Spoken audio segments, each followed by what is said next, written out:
Donc comme à chaque fois, il va falloir que je me décoince et que j'oublie qu'on peut potentiellement me voir ou m'entendre par la fenêtre. C'est ouf parce qu'en fait, j'ai déjà fait ça plein de fois, mais j'ai l'impression que c'est toujours un petit peu compliqué de s'oublier, de parler seul, même quand on est chez soi, parce que bon, à Paris, v'là le vis-à-vis, tu sais, v'là les murs fins, où tout le monde peut t'entendre, tout le monde peut te juger, même chez toi. Juger, pour dire quoi ? Que je suis fraîche ? Peut-être, sûrement. Bref, c'était le test micro. Hello la mif, ça fait longtemps, j'ai l'impression qu'il y a une espèce de deadline que je dois respecter, un petit peu tacite comme ça, où en fait je peux pas publier de vidéo avant ce temps-là. C'est-à-dire que je sors une vidéo, je me dis tiens c'est top, je vais en faire une autre tout de suite, et ben non. 3 mois plus tard, c'est ça le délai. Je suis incapable de publier plus rapidement que ça, pour l'instant en tout cas, et je sais pas pourquoi. Mais bon, c'est pas grave. Bref, aujourd'hui je vous propose le book club numéro 3, avec donc un nouveau livre de développement personnel. Juste pour information, je pourrais mettre une petite pince, mais en fait, je sais pas, le fait de tenir mon micro comme ça me donne de la contenance et ça me permet d'occuper ma main. J'allais dire mes mains, mais non, juste ma main. Parfois mes mains, des fois j'aime bien faire ça aussi. Le livre dont je vais vous parler aujourd'hui, qui est juste là, s'appelle « Le jour où j'ai appris à vivre » de Laurent Gounel, qui est un auteur français.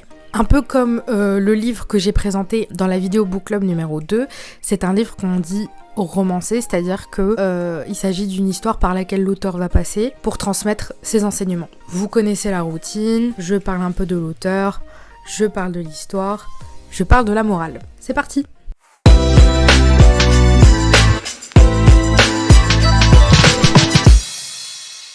J'en profite pour vous demander un service. Si ce format vous plaît, si ce format vous aide, si ce format vous intéresse, dites-le moi.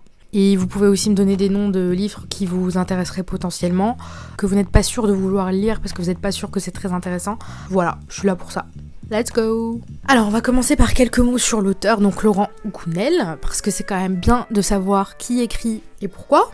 Évidemment, comme tout auteur qui se respecte, il a son propre site internet, donc toutes mes informations sont tirées directement de là-bas. Je vous le mets en barre d'infos, of course. Laurent Gounel, c'est un auteur français qui a aujourd'hui, je crois, 63 ans si je ne me trompe pas, qui était à la base promis à un brillant avenir de cadre.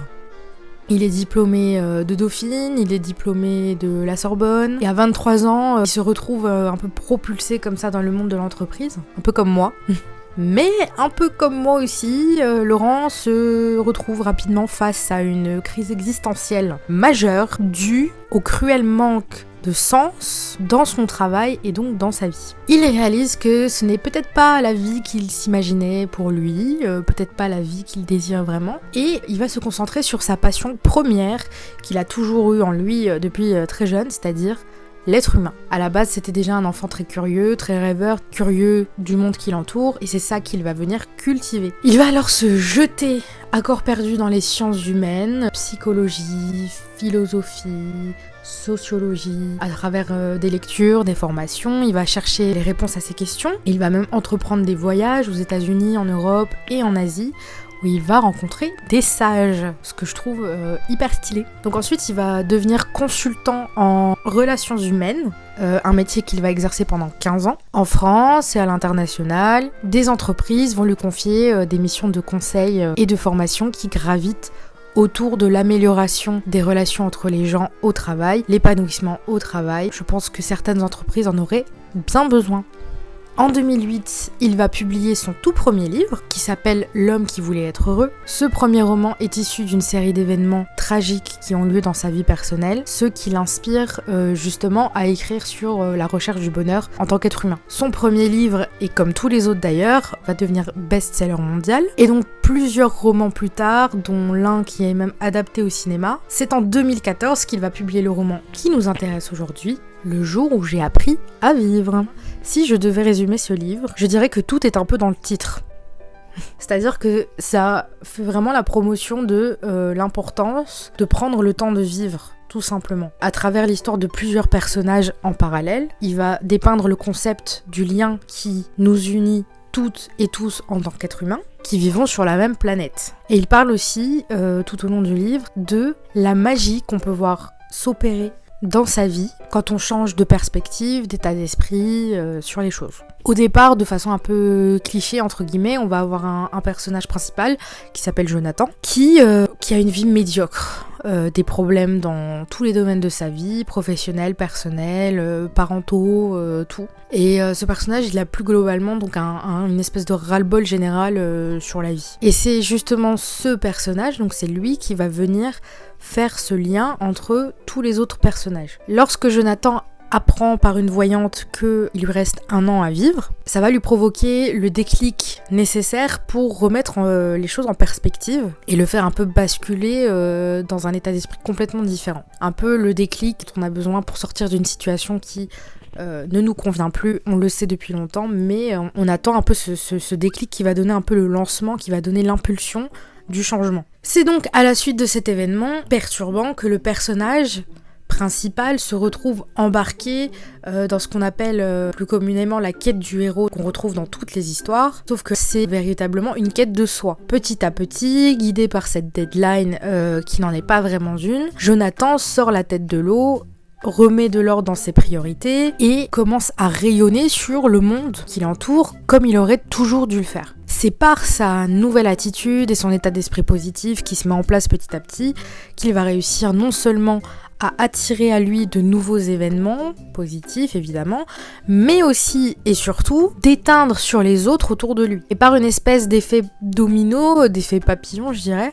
tous ceux autour de lui vont bénéficier de ce changement radical. C'est pour ça qu'on dit souvent qu'avant d'aider les autres, il faut s'aider soi-même, ou encore qu'il faut changer en soi ce qu'on voudrait changer dans le monde, chez les autres, à l'extérieur. Parce qu'en fait, on se rend compte que c'est par nous que ça commence et que quand on le fait pour nous, d'une certaine manière, ça va toujours se refléter sur l'extérieur. Dans cette histoire, on perçoit vraiment tout l'impact positif qu'une seule personne peut engendrer sur tout son univers, sans même chercher à changer les autres en fait, juste en les inspirant, en décidant de changer de vie pour soi-même. Et on se rend compte qu'un tout petit changement peut impacter grandement les choses autour de nous sans qu'on s'en rende compte, sans que ce soit l'objectif de base. Et c'est le fameux effet papillon, d'où je pense le choix de couverture. Je pense que tous les jours, ça nous arrive d'inspirer les autres, par nos actions, sans même qu'on s'en rende compte. Et je trouve que c'est important. Et je pense même que c'est important de le dire. Je pense que c'est important de dire aux gens quand ils t'ont inspiré positivement. Parfois, ça m'arrive qu'on me dise « Ouais, je t'ai vu faire ça » ou « J'ai vu que t'avais publié ça » et ça m'a donné envie de faire pareil, ça m'a donné envie de faire ceci, cela. Ce que j'aime beaucoup dans le livre de Laurent Gounel, c'est qu'en fait, hormis les belles choses que ça promulgue, la poésie qu'on retrouve, c'est vraiment le rythme des chapitres. C'est un livre qui se lit hyper facilement parce que les chapitres ne sont pas très longs et ils sont vraiment rythmés entre les différentes histoires. On a 5 histoires, on a un narrateur interne voire omniscient, donc qui sait tout, et à chaque fois qu'on change de chapitre et de personnage et d'histoire, on se retrouve vraiment dans la tête du personnage. On sait ce qu'il pense, on sait ce qu'il fait, on sait pourquoi il le fait, on est vraiment en immersion dedans. On est en immersion dans l'histoire et on sent à chaque fois le changement par chapitre et par histoire. Et en même temps, petit à petit, on sent aussi le lien qui commence à se faire entre chaque histoire. Ce qui est vraiment intéressant, c'est ça, c'est qu'en fait, au départ, on a l'impression d'avoir 5 histoires qui n'ont rien à voir les unes avec les autres. Et petit à petit, au fil de l'histoire, on voit le lien se dessiner tout seul. On les voit aussi se rapprocher jusqu'à ce qu'en fait, toutes les histoires ne forment plus qu'une seule histoire. Et malgré tout, même si ça fait partie d'un tout, on sent quand même que chaque personnage a ses propres problèmes et a son truc à vivre, à son expérience, à ses doutes et un apprentissage différent à avoir pour leur propre développement personnel. Personnellement, je conseille vivement ce livre pour les personnes qui lisent très peu et qui ont tendance à lâcher l'affaire facilement, parce que je trouve que ce livre, justement, garde très bien le rythme. Et aussi, je le conseille aux personnes qui sont en crise existentielle, parce que c'est pile le thème. Vraiment, on se retrouve dedans. En fait, t'as le personnage de Jonathan, justement, qui a cette vie un peu merdique comme ça, qui vit son déclic avec la bohémienne qui vient lire dans les lignes de sa main, qui lui dit « Oh là là, il vous reste plus qu'1 an à vivre ». Donc après, il se met en arrêt, et il va vivre quelques jours, quelques semaines chez sa tante, qui est